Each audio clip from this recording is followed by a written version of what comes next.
So Mark, the next product is more about maybe the oldest locking, or should I say non-locking mechanism in the knife universe. Tell us something more about it. Yeah, you nailed it pretty much, because we are talking about a friction folder. And one specific quality of a friction folder is that there is no lock or spring or whatever at all. So I can move the blade against a little bit of resistance, just against the friction it creates, and I can open and close it, and there's nothing which prevents it from moving. The main thing you notice, of course, is the extended blade tang. And this has two purposes. The first purpose, of course, is to open the blade easily. You can do just like that. And the second purpose is, and that is the main feature, if you are grabbing the knife for any cutting core, any cutting task, you have your thumb right here on the handle, which is kind of a natural position for cutting. You prevent the blade from being closed. And this is a pretty simple but genius way of keeping your blade open in a safe way without the need of any advanced techniques or mechanisms or springs or locks or whatever. So that's the reason why this kind of pocket knife is around for a couple of centuries already. And of course, this is a modern interpretation of it in regard of the materials and all, but the basic feature of it is very old.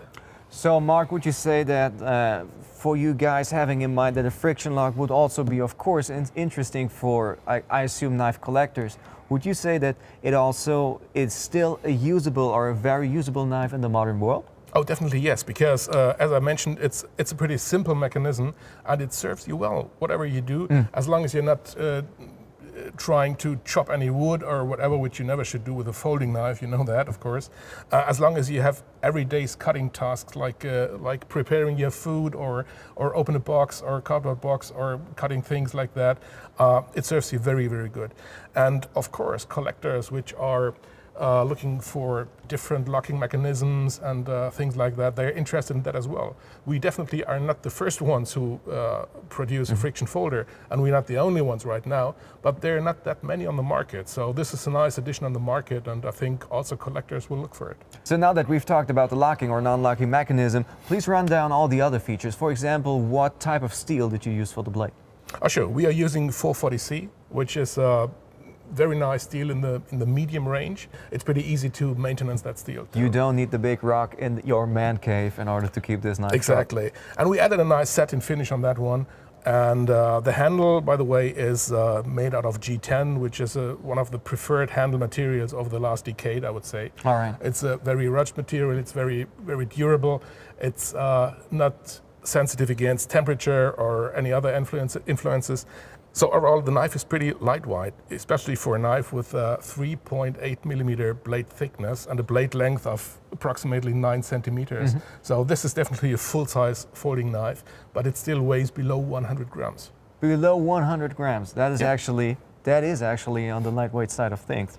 So one thing that I don't handle knives as much as firearms, but when I do handle knives, or for example friction folders, I find that it might sometimes be a challenge to actually keep them retained in your pocket. And of course you guys also thought about this. So please give our viewers, or your viewers rather, an insight on what you guys came up with. Yeah, absolutely, of course. The first important thing is we did not mount a clip, because the clip always is meant for carrying the knife in the pocket, and with an extended knife tang, the blade would open pretty easy in the pocket. Exactly. So you don't do that. And what we did for that, we made a little kydex sheath, which just takes the upper part of the knife. And this gives you the possibility to carry it as a neck knife. That's one possibility. Or just to put it in your rucksack or day pack or in the pockets of your pants. And this kydex sheath keeps it safe and secured wherever you store the knife. So it's funny that you guys kept maybe one of the oldest locking mechanisms in the world, and you paired it with modern technology such as kydex or G10 back. Yeah, absolutely. But I love this contrast between concept and traditional and modern styles. I think a mixture of that is always an interesting thing. Also, you guys can see it's a good retention, so you can actually use it as a neck knife without having to fear that it falls down. Absolutely. Overall, very nice blade.